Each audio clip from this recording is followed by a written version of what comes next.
जब सोरियासिस में immune system खुद अपनी स्किन को एनिमी समझकर व्हाइट फ्लेक्स, क्रैक्स और ब्लीडिंग पैचेस बनाना शुरू कर दे, तब डॉक्टर्स की फर्स्ट चॉइस एक टॉपिकल क्लोबेटासोल ड्रग होती है। समझते हैं इसका मैकेनिज्म। सोरायसिस एक auto immune inflammatory skin disorder है। ये जेनेटिक प्रीडिस्पोजिशन और ट्रिगर्स की वजह से इम्यून सिस्टम ओवर एक्टिवेट होकर केराटिनोसाइट्स को एबनॉर्मल टारगेट समझने लगता है, जिससे अपने आप T cells and dendritic cells activate हो जाती हैं और ये TNF अल्फा, IL-17 और IL-23 जैसे इन्फ्लेमेटरी साइटोकाइंस रिलीज करती हैं, जो केराटिनोसाइट्स को कंटिन्यूअसली फास्ट डिवाइड करने का सिग्नल देते रहते हैं। Normal skin cell turnover around 28 दिन का होता है, लेकिन सोरायसिस में ये प्रोसेस सिर्फ 3 से 4 दिन में कंप्लीट हो जाता है। रिजल्ट ये होता है इम्यून सर स्किन सेल्स रैपिडली अक्यूमुलेट होने लगती हैं और thick white scaly plaques, redness, itching और ब्लीडिंग पैचेस डेवलप होते हैं। डॉक्टर्स की first line topical therapy clobetasol एक अल्ट्रा पोटेंट कॉर्टिकोस्टेरॉइड है, जो स्किन के थ्रू डिफ्यूज होकर सेल्स के साइटोप्लाज्म में प्रेजेंट ग्लूकोकॉर्टिकॉइड रिसेप्टर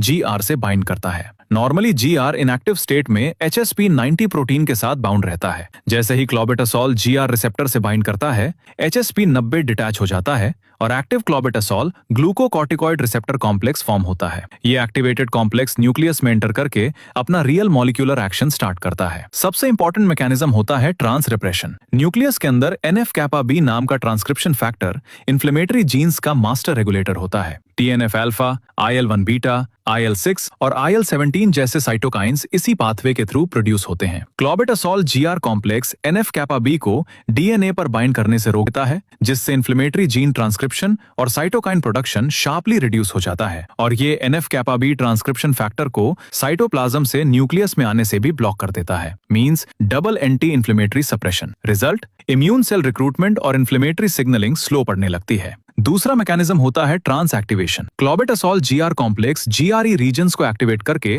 एनेक्सिन-1 जैसे एंटी इन्फ्लेमेटरी प्रोटीन्स का प्रोडक्शन इंक्रीज करता है। एनेक्सिन-1 फॉस्फोलाइपेज A2 एंजाइम को इनहिबिट करता है, जिससे एराकिडोनिक एसिड पाथवे सप्रेस हो जाता है और प्रोस्टाग्लैंडिन्स और ल्यूकोट्राइन्स जैसे इन्फ्लेमेटरी मीडिएटर्स बनना कम हो जाते हैं, जिससे इन्फ्लेमेशन, रेडनेस, इचिंग और excessive skin cell proliferation gradually control होने लगती है और सोरियाटिक प्लैक्स धीरे धीरे हील होना स्टार्ट कर देते हैं।